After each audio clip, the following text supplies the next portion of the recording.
மத்தேயு 24வது அதிகாரம், Matthew chapter 24. அதாவது ஆலிவட் டிஸ்கோர்ஸ் என்று சொல்லக்கூடியதாக ஒலிவ மலையில் கர்த்தர் செஞ்ச பிரசங்கம். இது பிரசங்கங்கிறத காட்டிலும் தன்னுடைய சீஷர்களுக்கு அவர் சொன்ன காரியம். அதனால தான் இது ஆலிவட் டிஸ்கோர்ஸ் என்று சொல்லக்கூடியதாக சொல்லுவாங்க. அவருடைய சீஷர்களோடு பேசினது. நீங்கள் இதை மார்க் 13வது அதிகாரத்தில் பார்க்க முடியும், லூக்கா 21வது அதிகாரத்திலையும் பார்க்க முடியும். இது ஒரு மிகவும் முக்கியமான ஒரு காரியம். இந்த மத்தேயு 24வது அதிகாரமும் 25வது அதிகாரமும் ஒரே காரியமாக, அதாவது இது முழுவதுமே ஆலிவட் டிஸ்கோர்ஸ். அதனால் இந்த 2 அதிகாரத்திற்கும் ஒரு மேற்பார்வையாக இன்றைக்கி இந்த செய்தி பார்க்க போகிறோம். அதனால் முதல் 3 வசனங்கள் வாசித்து விட்டு இந்த செய்திக்குள்ளாய் கடன் சொல்லுவோம். மத்தேயு 24வது அதிகாரத்தில் உள்ள முதல் 3 வசனங்கள். Matthew chapter 24 verses 1 to 3. உங்களால் எளிமை நிற்க முடிந்தால் எளிமை நின்று நாம் எல்லோரும் வாசித்து விட்டு இந்த செய்திகளாய் கடன் சொல்லுவோம். வாசிப்போமா? இயேசு தேவாலயத்தை விட்டு புறப்பட்டு போகையில் அவருடைய சீஷர்கள் தேவாலயத்தின் கட்டடங்களை அவருக்கு காண்பித்த அவரிடத்தில் வந்தார்கள். இயேசு அவர்களை நோக்கி, இவைகளை எல்லாம் பார்க்கிறீர்களே, இவ்விடத்தில் ஒரு கல்லின் மேல் ஒரு கல்லிராதபடிக்கு எல்லாம் இடிக்கப்பட்டு போகும் என்று மெய்யாகவே உங்களுக்கு சொல்லுகிறேன் என்றார்.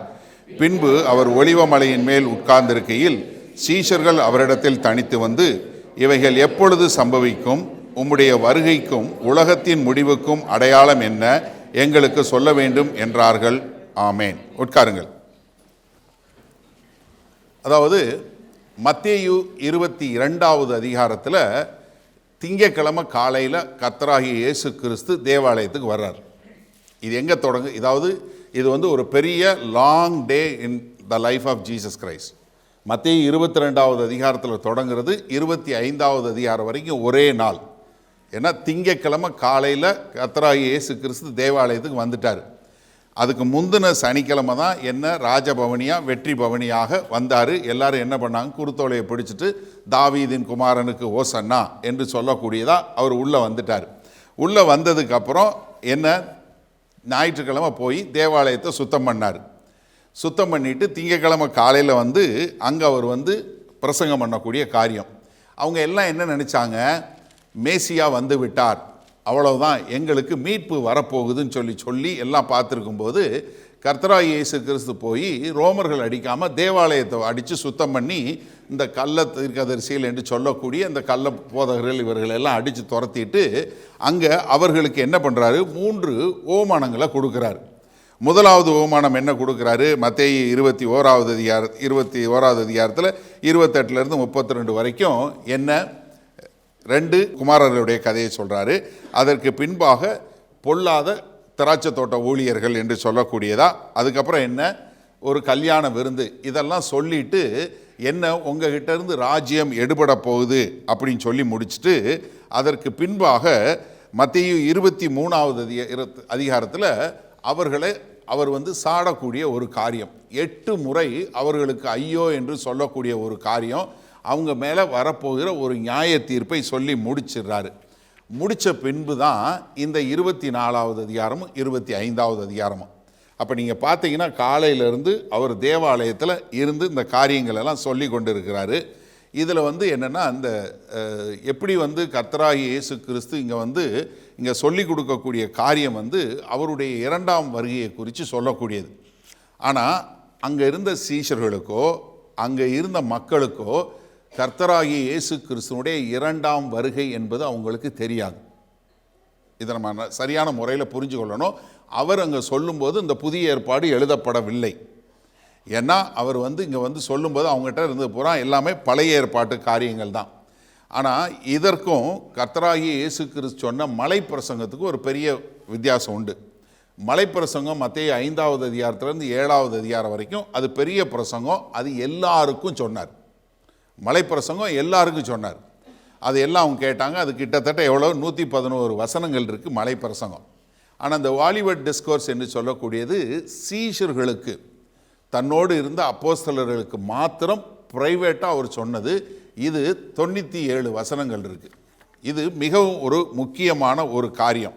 ஏன்னா அவங்கள பொறுத்தளவுக்கு என்னென்னா, அவங்க எல்லாருமே என்ன, கர்த்தராகிய இயேசு கிறிஸ்துவனுடைய வருகையை குறித்து அவங்க எல்லாம் என்ன பார்த்தாங்க?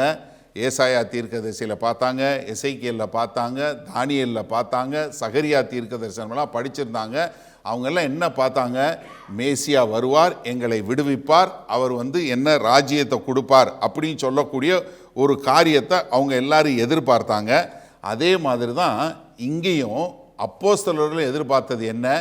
அவ்வளவுதான், இனி ராஜ்யம் வரப்போகுது, நமக்கு ஒரு பெரிய ஒரு எழுப்புதல் வரப்போகுது, நமக்கு எல்லாமே வரப்போகுது என்று சொல்லக்கூடிய ஒரு காரியம். ஏன்னா அவங்களுடைய மனநிலை எப்படி இருந்தது? நாங்கள் இவர் தான் மேசியா என்று அடையாளம் கண்டு கொண்டோம், அதனால் இவர் மூலமாக எங்களுக்கு ஒரு பெரிய ஒரு காரியம் நடைபெற போகுது அப்படின்னு சொன்னாங்க. அவர்களுக்கு என்ன இல்லை? கர்த்தராகிய இயேசு கிறிஸ்து மரிப்பார் என்று சொல்லக்கூடிய ஒரு காரியம் அவங்களுக்கு தெரியல. ஏன்னா அவங்க எதிர்பார்த்ததெல்லாம் என்ன எதிர்பார்த்தாங்க? அவங்க நமக்கு ஒரு பெரிய விடுதலை. அவர்கள் எதிர்பார்த்தது என்ன? எதிர்காலத்தை குறித்து எதிர்பார்த்தது. இப்போ நம்மகிட்டையும் யாராக இருந்தாலும் நமக்கு எல்லாருக்குமே எதிர்காலத்தில் என்ன நடக்க போகுது என்பதை குறித்து நமக்கு ஒரு தெளிவான இது வேணும்னு சொல்லி நம்ம எல்லாருமே தேடக்கூடிய ஒரு காரியம். யாருக்கு தான் எதிர்காலத்தை குறித்து அறிஞ்சு கொள்ளாத விருப்பம் இருக்குது? சொல்லுங்கள். இப்போ உங்களுக்கு என்ன நடக்கணும், இந்த வருஷத்தில் என்ன நடக்க போகுது, அடுத்த வருஷத்தில் என்ன நடக்க போகுது அப்படிங்கிறது தெரியணுங்கிறது எல்லாருக்கும் ஒரு ஆர்வம் தானே. எனக்கு என்ன நடக்க போகுது, என் குடும்பத்துக்கு என்ன நடக்க போகுது, என் பிள்ளைகளுக்கு என்ன நடக்க போகுது, எல்லாமே எதிர்காலத்தை குறித்ததான். இப்போ எதிர்காலத்தை குறித்து நம்ம கேட்கும்போது என்ன பார்க்குறோம்? எனக்கு ஒரு எதிர்காலத்தில் இந்த மாதிரி ஒரு காரியம் தெரிஞ்சதுன்னா நாங்கள்லாம் என்ன செய்யலாம்? நாங்கள் பூரா ஒரு என்ன எக்கனாமிக்கலாக என்ன நடக்க போகுது தெரிஞ்சால் நான் எங்கே இன்வெஸ்ட் பண்ணலாம் அப்படின்னு சொல்லக்கூடியது. இல்லை நான் ஏதாவது ஒரு ஆபத்து வருதுன்னா நான் என்னை எப்படி காப்பாற்றி கொள்ளணும். அதே மாதிரி தான் அங்கே கர்த்தராகிய இயேசு கிறிஸ்து இருந்த காலகட்டத்திலையும் இருந்த மக்களுக்கு அவங்களுக்கு என்ன எதிர்காலத்தை குறித்த ஒரு காரியம் இருந்தது. அதனால தான் அவர்களும் என்ன பண்ணாங்க? எல்லாம் தீர்க்க தரிசனம் சொல்கிறவங்க, இல்லை மீடியம் சொல்கிறவங்க, இல்லை குறி பார்க்குறவங்க, ஜோசியம் பார்க்குறவங்க, ஜாதகம் பார்க்குறவங்க, இப்படி அநேக காரியங்கள் மூலமாக எப்படியாவது எதிர்காலத்தை அறிஞ்சு கொள்ளணும்னு சொல்லக்கூடிய மக்களாக தான் அவங்க இருந்தாங்க. அப்போ அவங்களும் நம்மளை மாதிரி ஒரு வித்தியாசமான மக்கள் கிடையாது. ஏன்னா அவங்க வாழும்போது எப்படி வாழ்ந்தாங்க? அவர்களுக்கு என்ன எதிர்காலம் என்று தெரிவதற்காக அவங்களும் என்னென்னமோ காரியங்களை செஞ்சாங்க. ஆனால் அவங்க என்ன, இஸ்ரவேல் தேச மக்களுக்கு மட்டும் எதிர்காலம் ஒரு தெரியாத மாதிரி, ஒரு புதிர் மாதிரியே நிறையா அவங்க துன்பப்பட்டு கொண்டே வந்தாங்க. கர்த்தரால் தெரிந்து கொள்ளப்பட்ட சந்ததி, நாங்கள் ஆண்டவரால் தெரிந்து கொள்ளப்பட்ட மக்கள், ஆனாலும் ஏன் எங்களுக்கு இவ்வளவு பிரச்சனை வருது? ஏன் எங்களை ஒருத்தர் மாற்றி ஒருத்தர் ஆண்டு கொண்டே இருக்கிறாங்க? ஏன் எங்களை நாங்களே எங்களால் சுயமாக வாழ முடியாதபடி எங்களை எல்லாரும் ஏன் துரத்தி கொண்டே இருக்கிறார்கள் என்று சொல்லக்கூடிய ஒரு காரியத்தில் தான் அவங்க இருந்தாங்க. அப்போ அவங்களுக்கு என்ன தெரியாது? எதிர்காலம் என்ன நடக்க போகுதுன்னு தெரியாது. ஆனால் அவங்க எதிர்காலம் என்ன பார்க்க போகுதுன்னு சொல்லும்போது அவர்களுக்கு என்னென்னா, எங்களுக்கு ஒரு இரட்சகர் வருவார், அந்த இரட்சகர் எங்களை விடுவிப்பார் அப்படிங்கிற ஒரு எண்ணம் மட்டும் அவங்ககிட்ட மிக தெளிவாக இருந்து, அதனால் அவங்க என்ன பண்ணாங்க? ஒரு இரட்சகரை எதிர்நோக்கி கொண்டு இருந்தாங்க. அப்போ அவங்கள பொறுத்தளவுக்கு ஒரு எஸ்கட்டாலஜி அப்படின்னு சொல்லுவாங்க. எஸ்கட்டாலஜின்னா என்ன? அதாவது எதிர்காலத்தை குறித்து, அதாவது கர்த்தராகி இயேசு கிறிஸ்துவனுடைய இரண்டாம் வருகையை குறித்து சொல்லக்கூடியதான் எஸ்கட்டாலஜி. இது ஒரு என்ன சொல்கிற ஒரு தியாலஜிக்கல் வேர்டு. ஏன்னா அடிக்கொருக்க எஸ்கட்டாலஜின்னு கேள்விப்படுவீங்க. அந்த எஸ்கட்டாலஜின்னா கர்த்தருடைய வருகையை குறித்து சொல்லக்கூடியதான் எஸ்கட்டாலஜி. இப்போ அவங்களுக்கு என்னென்னா, அவங்களுக்கு எதிர்காலத்தை குறித்து என்ன ஃப்யூச்சரில் என்ன நடக்க போகுதுங்கிற ஒரு எதிர்பார்ப்பு இருந்தது. ஏன்னா அவங்க என்ன பண்ணாங்க? அவங்க அநேக பாடுபட்டாங்க. அது மாத்திரமல்ல, அவங்களுடைய வரலாறு எடுத்து பார்த்தீங்கன்னா, முதல்ல அசிரியர்களால் பிடிக்கப்பட்டாங்க, அதற்கு பின்பு பாபிலோனியர்களால் பிடிக்கப்பட்டாங்க, அடிமைத்தனத்தில் போய் எல்லாத்துலேயும் வந்தாங்க. அதற்கு பின்பாக வந்ததும் யார்? அவங்க பாபிலோனியருக்கு பின்பாக மீதிய பெர்சிய ராஜாங்கம் பிடிச்சாங்க. மீதிய பெர்சிய ராஜாங்கம் பிடிச்சு அவங்க அதுக்கப்புறம் திரும்ப வந்தாங்க. அதற்கு பின்பாக அவங்கள ஆண்டது யார்? கிரேக்கர்கள் ஆண்டாங்க. இப்போ கர்த்தராகிய இயேசு கிறிஸ்து காலகட்டத்தில் யார் ஆண்டு கொண்டு இருக்கிறா? ரோமர்கள் ஆண்டு கொண்டு இருக்கிறாங்க. இப்படி அவர்கள் ஒருவர் மாற்றி ஒருத்தர் பண்ணி கொண்டு இருக்கும்போது அவங்க என்ன நினச்சாங்க?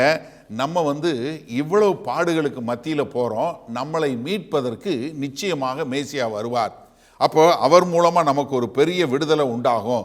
ஏன்னா தாவீதினுடைய சிங்காசனத்தில் தாவீதினுடைய வம்சாவளியில் ஒருத்தர் வருவார், அவர் உங்களுக்கு விடுதலையை கொடுப்பாரு அப்படிங்கிறத அவங்களுக்குள்ள மிக தெளிவாக எழுதப்பட்டிருந்தது.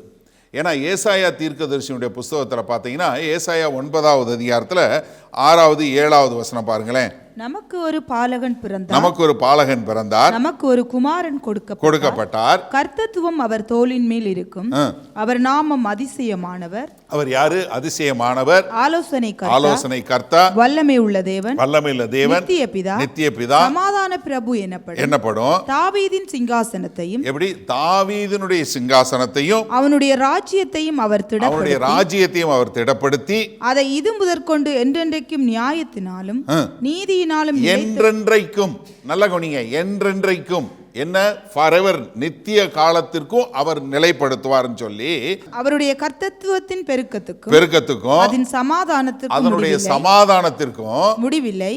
என்ன? முடிவே இல்லை. என்னன்னைக்கும் தாவீதினுடைய வம்சாவளியில் ஒருத்தர் ஆளுவாரு. சமாதானத்துக்கு எங்களுக்கு இனிமேல் முடிவே இல்லாத ஒரு காலகட்டம் வரப்போகுது, அதனால நாங்கள் அவரை எதிர்நோக்கி கொண்டிருக்கிறோம், மேசியா வரப்போறார் என்று சொல்லக்கூடியதான். அதே மாதிரி ஏசாயா 11வது அதிகாரத்தில் 1வது வசனத்துல இருந்து பாருங்க. ஈசா என்னும் அடிமரத்திலிருந்து ஒரு துளிர். யாரு ஈசா? ஈசா யாரு? தாவீதினுடைய அப்பா. ஈசாயினுடைய அடிமர துளிலிருந்து ஒன்று வரும், அவன் வேர்களில் இருந்து ஒரு கிளை எழும்பி செழிக்கும். ஞானத்தையும் உணர்வையும் அருளும் ஆவியும், ஆலோசனையும் பெலனையும் அருளும் ஆவியும், அறிவையும் கர்த்தருக்கு பயப்படுகிற பயத்தையும் அருளும் ஆவியும் ஆகிய கர்த்தருடைய ஆவியானவர் அவர் மேல் தங்கி இருப்பார். கர்த்தருக்கு பயப்படுதல் அவருக்கு உகந்த வாசனையாய் இருக்கும். அவர் தமது கண் கண்டபடி நியாயம் தீர்க்காமலும் தமது காது கேட்டபடி தீர்ப்பு செய்யாமலும் நீதியின்படி ஏழைகளை நியாயம் விசாரித்து யதார்த்தத்தின்படி பூமியில் உள்ள சிறுமையானவர்களுக்கு தீர்ப்பு செய்து பூமியை தமது வாக்கின் கோலால் அடித்து தமது வாயின் சுவாசத்தால் துன்மார்க்கரை சங்கரிப்பார். நீதி அவருக்கு அரைக்கட்டும், சத்தியம் அவருக்கு இடைக்கச்சையுமாய் இருக்கும். இப்படிப்பட்ட ஒருத்தர் வரப்போறாரு. அதனால எங்களுக்கு அப்படிப்பட்ட ஒரு சமாதானம் வரப்போகுது. ஏன்னா அவங்க படித்தது, பழைய ஏற்பாடு முழுவதும் படித்தது என்ன படித்தாங்க? அது ஏசாயாவாக இருக்கட்டும், இல்லை எரேமியா தீர்க்கதரிசனுடைய புஸ்தகம் 23வது அதிகாரமாக இருக்கட்டும், இல்லை 30வது அதிகாரமாக இருக்கட்டும், அவங்க படித்ததெல்லாம் என்ன? எங்களுக்கு ஒரு இரட்சகர் வரப்போகிறாரு, எங்களை முழுமையாக விடுவிக்க போகிறாரு, எங்களுக்கு பூரண சமாதானம் வரப்போகுது அப்படிங்கிறத அவங்க திரும்ப திரும்ப படித்தாங்க. அதே மாதிரி தானியேல் புத்தகமாக இருக்கட்டும், இல்லை எசேக்கியேல் இதில் சொன்ன காரியங்களாக இருக்கட்டும், இதெல்லாம் நிறைவேற போகுதுன்னு சொல்லி அவங்க எதிர்நோக்கி கொண்டு இருந்தாங்க. சரியா? இப்போ இது வேத வசனத்தில் படித்தவங்களை குறித்து. இப்போ வேத வசனத்தை படிக்காம வெளியே இருந்த மக்கள், அதாவது பழைய ஏற்பாடு முழுவதும் இப்படிப்பட்ட ஒருத்தர் வரப்போறான்னு சொல்லக்கூடிய ஒரு காரியம் இருந்தது. ஆனால் இப்போ சமுதாயத்தில் இருந்த புஸ்தகங்கள் அப்படின்னு சொல்லி பார்த்தீங்கன்னா, அதாவது இப்போ கர்த்தராகிய இயேசு கிறிஸ்து வருகிற காலகட்டத்தில் சமுதாயத்தில் என்ன மாதிரி ஒரு எண்ணத்தில் இருந்தாங்க. அதாவது நீங்கள் நல்லா கவனிங்க, யூத குலத்தில் உள்ளவங்கெல்லாம் என்ன மாதிரி நிலைமையில் இருந்தாங்க அப்படின்னு சொல்லி பார்த்தீங்கன்னா, அப்போ நிறையா புஸ்தகங்கள் இருந்தது. ஏன்னா இது இவங்களுக்கெல்லாம் என்ன வந்தது? எப்படி முடிவு வரப்போகுது, நம்ம எல்லாருக்கும் எப்படி இந்த ஒரு முடிவு வரப்போகுது, எப்படி இந்த வாக்குத்தத்தம் பண்ணப்பட்ட தேவனுடைய குமாரன் எப்படி வரப்போகிறாரு, எப்படி அவர் நம்மளை நசுக்கினவங்களெல்லாம் அவர் எப்படி நியாயம் தீர்க்க போகிறாரு, நம்மளுடைய முடிவு எப்படியா இருக்கும்னு சொல்லி அவங்க எதிர்பார்த்ததுக்கு காரணம் என்னென்னா, அவர்களுக்கு சமுதாயத்திலையும் வேறு புஸ்தகம் இருந்தது. இந்த புஸ்தகங்கள் என்னென்னா, இது வேத வசனத்தோடு எழுதப்படலை. காரணம் என்னென்னா, கர்த்தரால் காட் பிரீத் என்று சொல்லக்கூடிய பரிசுத்த ஆவியானவர்னால எழுதப்படாத புஸ்தகங்கள் அந்த காலகட்டத்தில் சமுதாயத்தில் இருந்த புஸ்தகங்கள் என்னென்ன புஸ்தகம் இருந்தீங்கன்னா, ஈனோக்கினுடைய புஸ்தகம், புக் ஆஃப் ஈனாக்கு, அப்புறம் சாம்ஸ் ஆஃப் சாலமனுடைய சங்கீதங்கள், அசம்ஷன் ஆஃப் மோசேயின் மூலமாக அசம்ஷன்ஸ்னு, book of ஜூப்ளீஸ்.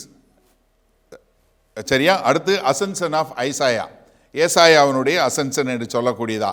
4th book of எஸ்ராவுடைய 4வது புஸ்தகம், அப்போகலிப்ஸ் ஆஃப் பரூக், என்ன பரூக் மூலமாக வரக்கூடிய காரியங்கள்.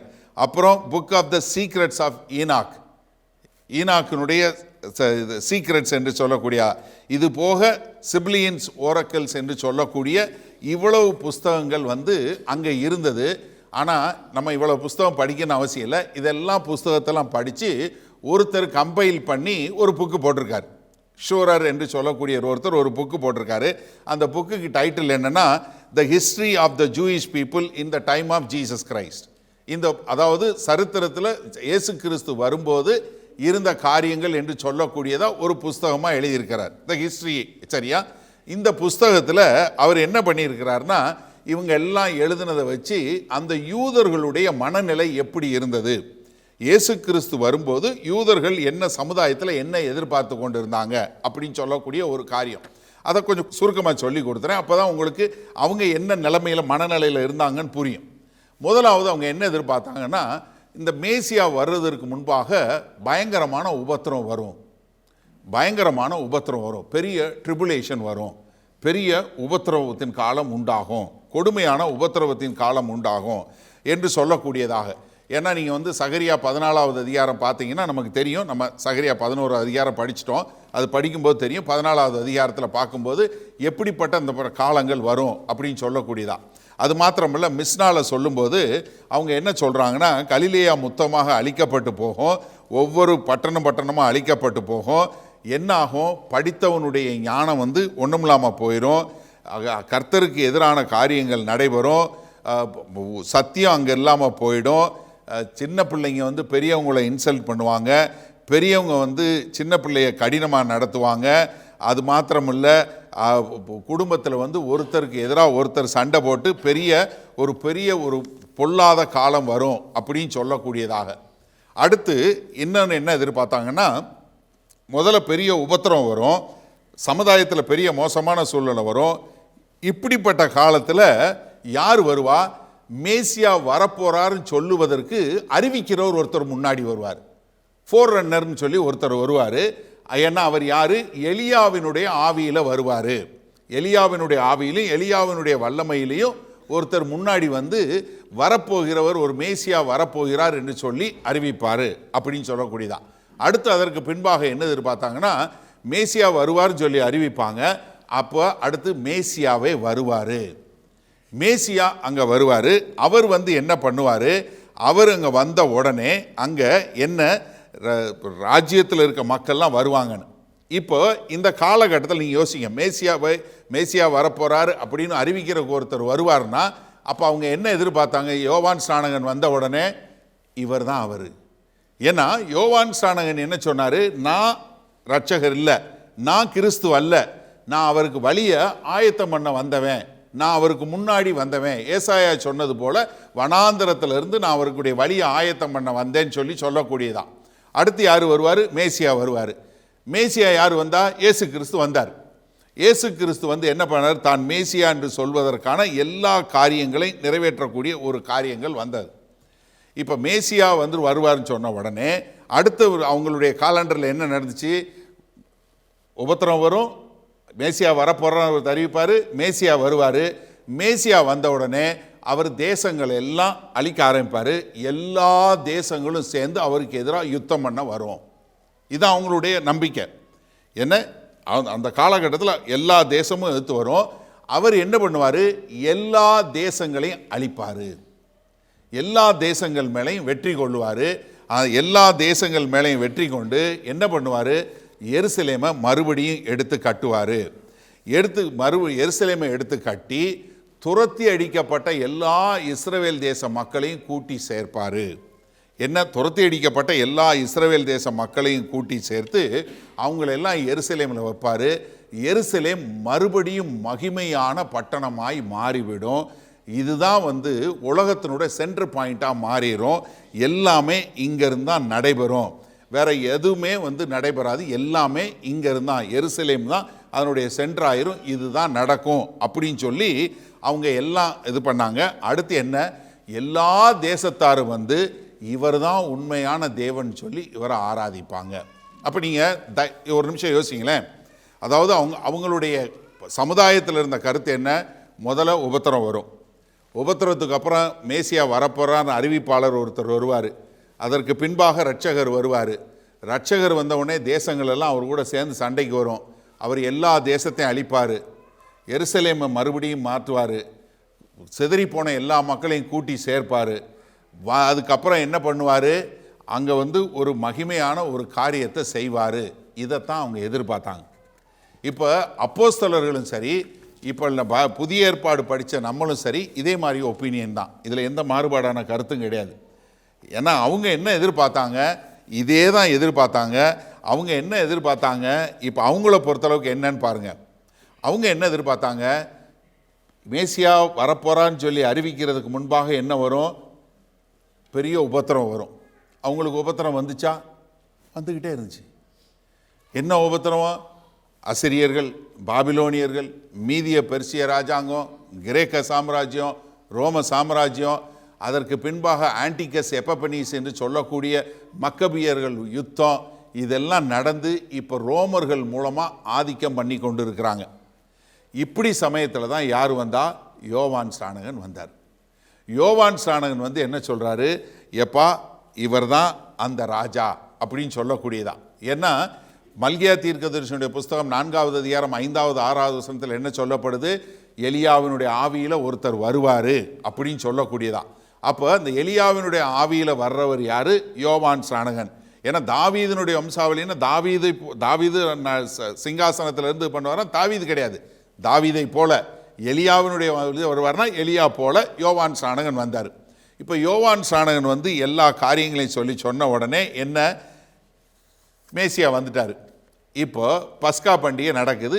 கர்த்தராகிய இயேசு கிறிஸ்து வர்றாரு.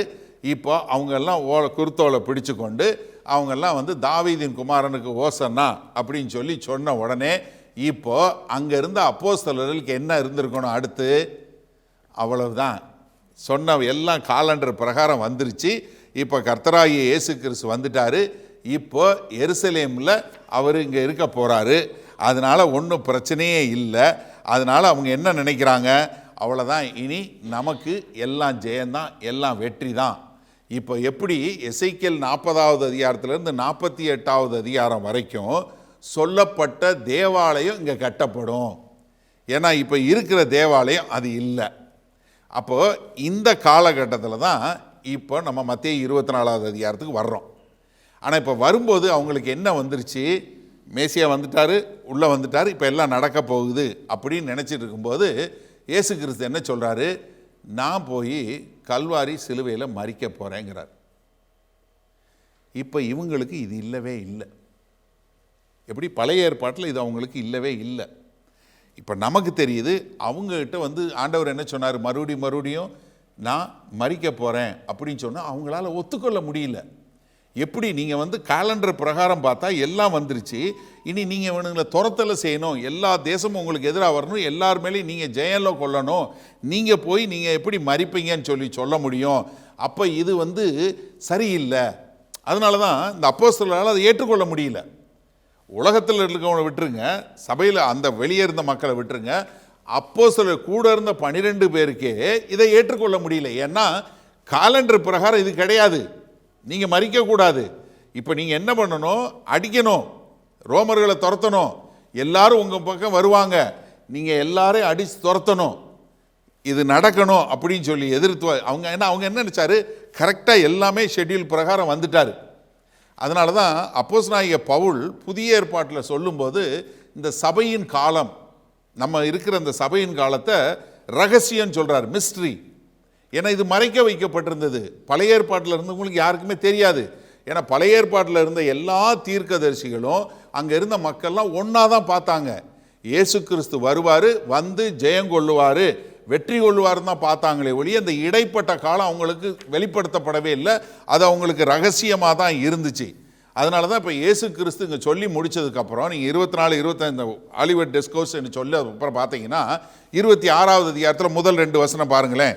அவர் சொல்லும்போது இயேசு இந்த வசனங்களை எல்லாம் சொல்லி முடித்த பின்பு அவர் தம்முடைய சீஷரை நோக்கி, 2 நாளைக்கு பின்பு பஸ்கா பண்டிகை வரும் என்று அறிவீர்கள்.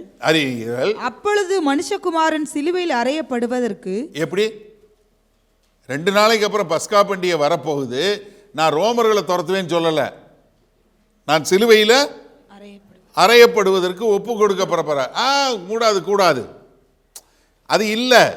எங்களுடைய இதில் எந்த புஸ்தகத்திலையுமே இல்லை, பழைய ஏற்பாட்டில் எதுலேயுமே இல்லை. என்ன ஏசாயா 53 அவங்க வாசிக்கலை, மீதி எல்லாத்தையும் பார்த்துட்டாங்க. சகரியா பார்த்தாச்சு, எல்லாம் பார்த்தாச்சு. என்ன எங்களுக்கு இது இல்லை அப்படின்னு சொல்லக்கூடிய ஒரு காரியம். இந்த காலகட்டத்தில் தான் கர்த்தர் வந்து இந்த காரியத்தை சொல்கிறார். ஏன்னா நான் சொன்ன மாதிரி இது திங்கக்கிழமை, லாங் திங்கக்கிழமை. ஏன்னா காலையிலேருந்து மாற்றி அவர் பேசி பிரசங்கம் பண்ணிகிட்டே இருக்கார். இப்போ அதனால தான் கடைசியாக முடிக்கும் போது இந்த 24வது அதிகாரத்தை வர்றதுக்கு முன்னாடி 23வது அதிகாரத்தினுடைய கடைசி 2 வசனத்தில் என்ன சொன்னார்? இதோ 38வது வசனம் பாருங்க. இதோ உங்கள் வீடு உங்களுக்கு பாழாக்கி விடப்படும். என்ன உங்கள் வீடு உங்களுக்கு பாழாக்கி விடப்படும்? கர்த்தருடைய நாமத்தினாலே வருகிறவர் ஸ்தோத்தரிக்கப்பட்டவர் என்று நீங்கள் சொல்லும் அளவும் இது முதல் என்னை காணாதிருப்பீர்கள் என்று உங்களுக்கு சொல்லுகிறேன் என்றார். இப்போ ஆண்டவர் சொல்றாரு, எப்பா நீங்க கர்த்தருடைய நாமத்தினாலே வருகிறவருக்கு ஸ்தோத்திரம்னு சொல்ற வரைக்கும் என்னை காண மாட்டீங்க அப்படின்னு சொன்ன உடனே இந்த அப்போஸ்தலர்களுக்கெல்லாம் என்ன நினைக்கிறாங்க? அவ்வளவுதான், எல்லாம் நடந்துருச்சு. ஏற்கனவே எங்களுக்கு உபத்திரவ காலம் வந்துருச்சு. அவங்கள பொறுத்தளவுக்கு ஏற்கனவே நடந்து உபத்திரவ காலம் முடிச்சிருச்சு. எலியாவினுடைய ஆவியில் யோவான் ஸ்நானகன் வந்துட்டாரு. இப்போ நீங்கள் வந்துட்டீங்க, அவ்வளவுதான், முடிஞ்சு. இனி நம்மளுடைய ராஜ்யம்தான். ராஜ்யம், தேவனுடைய ராஜ்யம் வரப்போகுது, தேவனுடைய ஆலயம் கட்டப்பட போகுது, நம்மெல்லாம் இனிமேல் கர்த்தரோட இருக்க போகிறோம் அப்படின்னு சொல்லும்போது தான் ஆண்டவர் என்ன பண்ணுறாரு? அவங்களுடைய கேள்விக்கு பதில் சொல்லக்கூடிய ஒரு காரியம் அவர் சொன்ன உடனே அங்கே கேட்குற கேள்வி பாருங்க. 3வது வசனம் என்ன சொல்றாரு? பின்பு அவர் ஒலிவ மலையின் மேல் உட்கார்ந்திருக்கும் போது சீஷர்கள் அவரிடத்தில் தனித்து வந்து இவைகள் எப்பொழுது சம்பவிக்கும்? உம்முடைய வருகைக்கும் உலகத்தின் முடிவுக்கும் அடையாளம் என்ன? எங்களுக்கு சொல்ல வேண்டும் என்றார்கள். இந்த கேள்விக்கு தான் இவர் பெரிய பதில் கொடுக்கிறார். இந்த 97 வசனங்கள் இருக்கு பாருங்க. இந்த கேள்விக்கு எப்ப, எப்படி, வென், எப்ப, என்ன இதில் வரும் அப்படின்னு சொல்லக்கூடிய ஒரு காரியம் கேட்குறாங்க. இது எதில் கேட்குறாங்க? 1வது வசனமும் 2வது வசனமும் பார்க்கும்போது என்ன சொல்றாரு? இயேசு தேவாலயத்தை விட்டு புறப்பட்டு போகையில் அவருடைய சீஷர்கள் தேவாலயத்தின் கட்டடங்களை அவருக்கு காண்பிக்க அவரிடத்தில் வந்தார்கள். இயேசு அவர்களை நோக்கி, இவைகளை எல்லாம் பார்க்கிறீர்களே, இவ்விடத்தில் ஒரு கல்லின் மேல் ஒரு கல்லிராதபடிக்கு எல்லாம் இடிக்கப்பட்டு போகும் என்று மெய்யாகவே உங்களுக்கு சொல்லுகிறேன் என்றார். இப்ப அது அவங்க தேவனுடைய ஆலயம் சொல்றாங்க. ஆனா இயேசு கிறிஸ்து என்ன சொன்னார்? 23வது 38வது வசனம், இதோ உங்கள் வீடு உங்களுக்கு பாழாக்கி விடப்படும். ஏன்னா இங்க என்ன? இக்கோபாத், தேவனுடைய மகிமை போயிருச்சு, இங்க மகிமை இல்லை. நீங்க எசேக்கியேல்ல பார்க்கும்போது எசேக்கியேல்ல 40வது அதிகாரத்தில் தான் தேவாலயம் கட்டப்பட சொல்லப்படும். ஆனால் 9வது அதிகாரத்தில் பார்த்தீங்கன்னா எப்படி தேவனுடைய மகிமை புறப்பட்டு போகுதுன்னு நீங்கள் பார்க்க முடியும். 9வது அதிகாரத்தில் 3வது வசனம் பாருங்களேன். அப்பொழுது இஸ்ரவேலின் தேவனுடைய மகிமை கேருபின் மேலிருந்து எழும்பி ஆலயத்தின் வாசற்படியே எங்க வந்துருச்சு? உள்ள இருந்து ஆலயத்தினுடைய வாசல் படிக்கு வந்துருச்சா? அடுத்து 10வது அதிகாரம் திருப்புங்க, 4வது வசனம் பாருங்க. கர்த்தருடைய மகிமை கேருபீனின் மேலிருந்து எழும்பி ஆலயத்தின் வாசற்படியிலே வந்தது. ஆலயம் மேகத்தினாலே நிறைந்திருந்தது, பிரகாரமும் கர்த்தருடைய மகிமையின் பிரகாசத்தினால் நிறைந்திருந்தது. இப்ப முழுமையா மேல வாசலுக்கு வந்துருச்சா? அடுத்து 11வது அதிகாரம் 23வது வசனம் பாருங்க. கர்த்தருடைய மகிமை நகரத்தின் நடுவில் இருந்து தேவாலயத்தை விட்டு இப்ப நகரத்தில் நடுவில் இருந்து எழும்பி நகரத்துக்கு கிழக்கே இருக்கிற மலையின் மேல் போய் நின்றது. அது போயிருச்சு, தேவனுடைய மகிமை போயிருச்சு.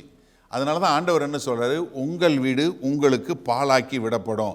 இனி இது என்னுடைய வீடு கிடையாது. ஏன்னா கர்த்தருடைய மகிமை அங்கிருந்து போயிருச்சு.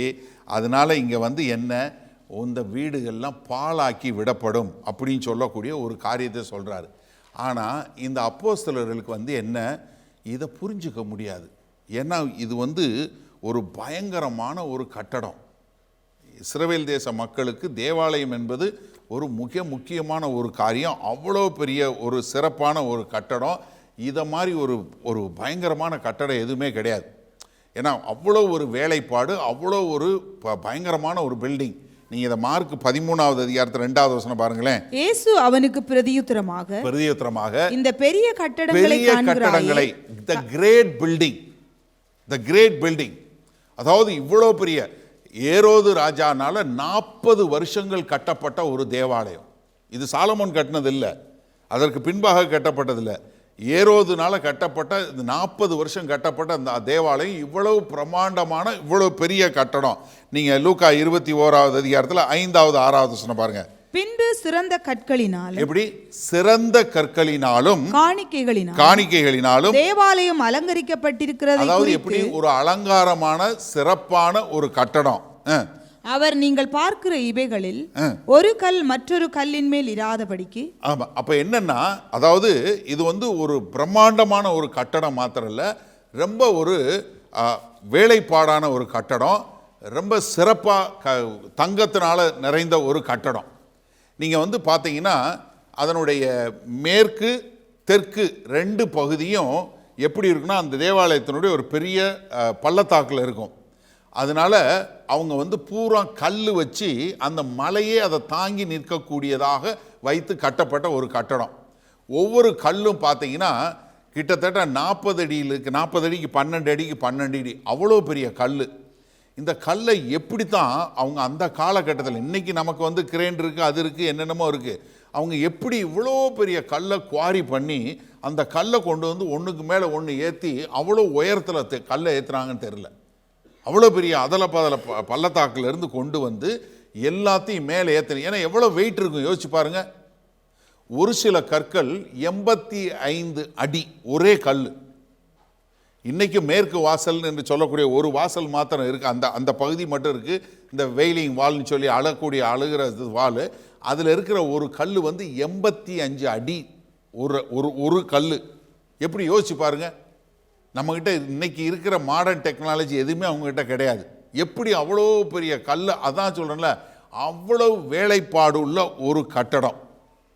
இப்போ இந்த கட்டடத்தை பார்த்து தான் ஆண்டவர் என்ன சொல்கிறாரு, இந்த கட்டடம் ஒன்று கல் மேலே ஒரு கல் இல்லாமல் போயிடும். இதை கேட்குற அப்போஸ்தலர்களுக்கு எப்படி இருக்கும்? ஒன்று, இது எப்படி நடக்க போகுது? இல்லை எசேக்கியேல் 40 48 வரைக்கும் ஒரு தேவனுடைய ஆலயம் கட்டப்படும் சொல்லுவாரே, ஒருவேளை இது ஏரோது கட்டினது. ஏரோது யாரு? அவன் யூதனே கிடையாது, அவர் இதுமியன். அப்படி ஒரு இதுமியனால் கட்டப்பட்ட இந்த ஒரு ஆலயம் இடிக்கப்பட்டு தேவனால் கட்டப்படக்கூடிய ஒரு ஆலயமா? அவங்களுடைய இதுதான். அப்போ எப்போ இப்படி நடக்கும்? எப்போ இந்த இப்படிப்பட்ட ஒரு காரியங்கள் நடக்கும் அப்படின்னு சொல்லும்போது நீங்கள் ஒரு நிமிஷம் யோசிச்சு பாருங்கள். இந்த கட்டடத்தை பார்த்து, இவ்வளோ பிரமாண்டமான ஒரு கல், இவ்வளோ கட்டி கட்டடத்தை பார்த்து, இது ஒன்றும் இல்லாமல் ஒரு கல் மேலே ஒரு கல் இல்லாமல் போயிருன்னு சொல்லி சொன்னால் தோணுமா இல்லையா? ஏன்னா அது அவ்வளோ பெரிய ஒரு பிரமாண்டமான வேலைப்பாடு, எல்லாருக்கும் அவங்களால வந்து நம்ப முடியாத ஒரு காரியம். அதனால தான் அவங்க ஆண்டவர்கிட்ட கேட்குறாங்க, எப்படி இந்த கல் இதாகும் அப்படின்னு சொல்லக்கூடியதான். பின்பு அவர் தேவாலயத்துக்கு எதிராக ஒலிவ மலையின் மேல் உட்கார்ந்திருக்கையில் பேதுருவும் யாக்கோபும் யோவானும் அந்திரேயாவும் 4 பேர். சரியா? இந்த 4 பேர் அவர்கிட்ட கேள்வி கேட்குறாங்க. எங்க ஒலிவ மலையில் உட்கார்ந்துருக்கிறாங்க. நீங்கள் ஒரு நிமிஷம் எருசலேமுடைய அமைப்பை பார்த்தீங்கன்னா, இங்கே தேவாலயத்துக்கு நேரம் மேலே வந்து ஒலிவ மலை பக்கத்தில் மேலே, இந்த பக்கம் தேவாலயம். அந்த ஒலிவ மலையில் உட்காந்துருக்கும்போது ராத்திரி அங்கே ஈவினிங் சன்செட்டுக்கு பார்த்தீங்கன்னா தேவாலயத்துக்கு மேலே என்ன தங்கத்தினால பூரா அப்படி டோம் பூரா தங்கத்தினால இது பண்ணியிருக்கு. இப்போ அங்கே உட்காந்துருந்து அப்படி பார்க்கும்போது என்ன தெரிஞ்சிருக்கும்? தகன்னு அப்படி தங்கத்தின் மேலே வெளிச்சம் அடித்து அப்படி வந்து உட்காந்துருக்கும்போது இவங்களால என்ன பார்த்துக்க முடியல? தேவாலயத்தை காட்டிட்டு இங்கே வந்ததுக்கு அப்புறமும் இவ்வளோ ஒலிவ மலைக்கு வந்தாலும் இவங்களால தாங்கிக்க முடியல. இந்த 4 பேரும் போய் ஆண்டவரே சொல்லுங்க, இப்படி இவ்வளோ பிரமாதமாக இவ்வளவுதான் கட்டியிருக்கிற இந்த கட்டடம் எப்போ விழும்? எப்படி விழும்? ஏன்னா 38ஆம் வசனம் சொன்னார், உங்கள் வீடு பாழாக்கி விடப்படும் சொன்னார். 39ஆம் வசனம் என்ன சொன்னார்? நீங்கள் என்னை பார்த்து கர்த்தருடைய நாமத்தினால வருகிறவருக்கு ஓசனான்னு சொல்கிற வரைக்கும் என்னை நீங்கள் பார்க்க மாட்டேன்னு சொல்லிட்டீங்க. இது எப்போ நடக்கும்? இதை எங்களுக்கு சொல்லுங்கள். ஏன்னா அவங்கள பொறுத்தளவுக்கு என்ன பார்த்தாங்கன்னா, இது எல்லாமே ஒரே நேரத்தில் நடக்கிறதா தான் பார்த்தாங்க. இயேசு கிறிஸ்துவுடைய மரணத்தையும் உயிர்த்தெழுதலையும் அவங்களால பிரகிச்சிக்க முடியல. அதனால தான் அவங்க வந்து என்ன கேட்குறாங்க, எப்போ நடக்கும்? இதெல்லாம் என்ன காரணத்தில், எதை வச்சு இது தொடங்கும் அப்படின்னு சொல்லி கேட்கக்கூடிய ஒரு கேள்வியை கேட்குறாங்க. அவர் என்ன பண்ணுறாரு, ஆண்டவர் வந்து அவங்ககிட்ட சொல்லும்போது, ஆண்டவரே எப்போ? ஏன்னா அவங்களுக்கு இந்த இது போகவே இல்லை. கர்த்தராகிய இயேசு கிறிஸ்து மரித்து உயிர்த்தெழுந்து வந்த உடனே அவங்க என்ன கேட்டாங்க? அப்போஸ்தலர்களுடைய 1வது அதிகாரத்தில், ஆண்டவரே இப்பொழுதுதான் உம்முடைய ராஜ்யத்தை கொண்டு வர போகிறீங்க கேட்டாங்களா? ஏன்னா அவங்களால அது போய் தாங்கிக்கவே முடியல. நீங்கள் லூக்கா 19வது அதிகாரம் 11வது வசனம் பாருங்களேன். அவர்கள் இவைகளை கேட்டுக்கொண்டிருக்கையில் அவர் எருசலேமுக்கு சமீபித்திருந்தபடியினாலும் தேவனுடைய ராஜ்யம் சீக்கிரமாய் வெளிப்படும் என்று அவர்கள் நினைத்தபடியினால் என்ன, தேவனுடைய ராஜ்யம் உடனே வந்துரும்னு இப்பவும் கேட்குறாங்க. எப்போ? அவர் மரித்து உயிரெழுத்து வந்ததுக்கு அப்புறமும் அவங்க வந்து கேட்குறாங்க. அதனால தான் இந்த 24வது அதிகாரத்தில் கர்த்தராகிய இயேசு கிறிஸ்து அவங்க கேட்குற கேள்வி கேட்குறதுக்கு அர்த்தம் புரிஞ்சிருச்சா? ஏன்னா இந்த பேக்ரவுண்டு இல்லாமல் நம்ம இதை வாசித்தோன்னா நமக்கு இது புரியாது. ஏன்னா அவங்க ஏன் கேட்குறாங்கன்னா, அவங்களுக்கு கர்த்தராகிய இயேசு கிறிஸ்து கல்வாரி சிலுவைக்கு போகிறதுங்கிறது தெரியாது. புதிய ஏற்பாடு எழுதப்படலை. ஏன்னா நீங்கள் தயவு செய்து இந்த ஒரு கண்ணோட்டத்தில் நம்ம இதை வாசித்தோன்னா தான் நமக்கு புரியும். இல்லைன்னா நமக்கு வந்து நம்ம என்ன நினைப்போம்னா, நமக்கு அதான் இயேசு கிறிஸ்துவுடைய 2ஆம் வருகை அப்படின்னு போயிடுவோம். கிடையாது. அவங்கள பொறுத்தளவுக்கு என்ன, இப்போ வரணும், இப்போ ராஜ்யம் வரணும், அவ்வளோதான். ஆனால் என்ன, இங்கே ஆண்டவர் வந்து இல்லை, இப்போ இல்லை. அதனால தான் அங்கே வந்து 3ஆம் வசனம் சொல்லும்போது அவங்க கேட்கும்போது கேள்விக்கு என்ன கேட்குறாங்க, உம்முடைய வருகைக்கும் உலகத்தின் முடிவுக்கும் அடையாளம் என்ன? ரெண்டுக்கும் அடையாளம் என்ன? உம்முடைய வருகைக்கும், அதாவது அவருடைய வருகைக்கு அப்படின்னு சொன்ன உடனே அவர் தான் ஏற்கனவே வந்துட்டாரே, அந்த வருகை கேட்கல. இவங்க என்ன கேட்குறாங்கன்னா, உம்முடைய வருகைனா என்ன, நீங்கள் எப்போ எங்கள் கூட பெர்மனண்ட்டாக இருப்பீங்க, எப்பொழுது நீங்கள் நிரந்தரமாக இங்கே இருப்பீங்க, அதுதான் அவங்களுடைய கேள்வி. ஏன்னா அவங்க வந்து என்ன, பழைய ஏற்பாட்டில் சொன்னது போல் அவங்க வந்து என்ன பார்க்குறாங்க, அவர் வருவார், வந்து எங்களோட இருப்பார் அப்படின்னு சொல்லக்கூடியதா. அந்த வருகை அப்படின்னு சொல்லக்கூடியதுக்கு கிரேக்க மொழி பதம் பார்த்தீங்கன்னா பரோஷியா என்று சொல்லக்கூடிய ஒரு கிரேக்க மொழி பதம். இதில் வந்து பாரா என்று சொல்கிறதுக்கு கூடவே இருக்கிறது என்று சொல்லக்கூடியது. அப்போ பரோஷியா அப்படின்னு சொன்னால் என்ன அர்த்தம்னா, எப்பொழுது எங்களோடு கூடவே இருப்பீங்க அப்படின்னு சொல்லக்கூடிய ஒரு காரியம். அதனால தான் இந்த பரோஷியா என்று சொல்லக்கூடிய ஒரு காரியத்தை நம்ம திரும்ப திரும்ப பார்க்குறோம். ஏன்னா இதை வந்து யாக்கோபு உபயோகப்படுத்துகிறாரு, பேதுரு உபயோகப்படுத்துகிறாரு, யோவான் உபயோகப்படுத்துகிறாங்க. அப்போ இது என்னென்னா, எப்போ நீங்கள் உங்களுடைய மகிமையில் எங்கள் கூட நிரந்தரமாக இருப்பீங்க, அதுதான் அந்த வருகையை குறித்து அவர் சொல்லக்கூடிய ஒரு காரியம். என்னென்னா இவங்க வந்து என்ன கேட்குறாங்க, உங்களுடைய முழு மகிமையில் உங்களுடைய பிரசன்னத்தில் எப்போ எங்களோட இருப்பீங்க, அதுதான் அவங்க கேட்கக்கூடிய ஒரு கேள்வியினுடைய ஒரு அடையாளம். ஏன்னா நீங்கள் தான் ரட்சகர் தெரியும், எப்போ எங்கள் கூட இருப்பீங்க வருகையில், உம்முடைய வருகையில். அடுத்து என்ன, உலகத்தின் முடிவு எப்படி இருக்கும், இந்த உலகத்தின் த எண்ட் ஆஃப் ஏஜ் என்று சொல்லக்கூடிய இதுக்கு உபயோகப்படுத்துகிற பதம், கிரேக்க மொழி பதம் பார்த்தீங்கன்னா சன்டோலியாஸ் டோ ஐனாஸ். சரியா? இது 4 முறை தான் கர்த்தராகிய இயேசு கிறிஸ்து பயன்படுத்தி இருக்கிறார். சரியா? இது ஒரு மிக முக்கியமான ஒரு பதம். அதனால தான் உங்களுக்கு கிரேக்க மொழி பதத்தும் சொல்கிறேன் நான். சன்டோலியாஸ் டோ ஐனாஸ் என்று சொல்லக்கூடிய ஒரு பதம். இது என்னன்னா, அதாவது சன்டோலியாஸ் என்னன்னா முழுமையான முடிவு, ஃபுல் அண்ட் ஃபைனல் எண்ட் என்று சொல்லக்கூடியதாக. நீங்கள் வந்து இதை பார்க்கும்போது எங்கே உபயோகப்படுத்துன்னா, மத்தேயு 28வது அதிகாரம் 20வது வசனம், த கிரேட் கமிஷன் என்று சொல்லக்கூடிய பிரதான கட்டளை இருக்கு இல்லையா, அதில் சொல்லும்போது 20வது வசனத்தை சொல்லும் என்ன சொல்றாரு, நான் உங்களுக்கு கட்டளையிட்ட யாவையும் அவர்கள் கைக்கொள்ளும்படி அவர்களுக்கு உபதேசம் பண்ணுங்கள். இதோ உலகத்தின் முடிவு பரியந்தம் சகல நாட்களிலும் நான் உங்களுடனே. உலக முடிவு பரியந்தம் என்ன, முடிவு வரைக்கும். ஏன்னா இதுதான் கடைசி முடிவு என்று சொல்லக்கூடியதாக.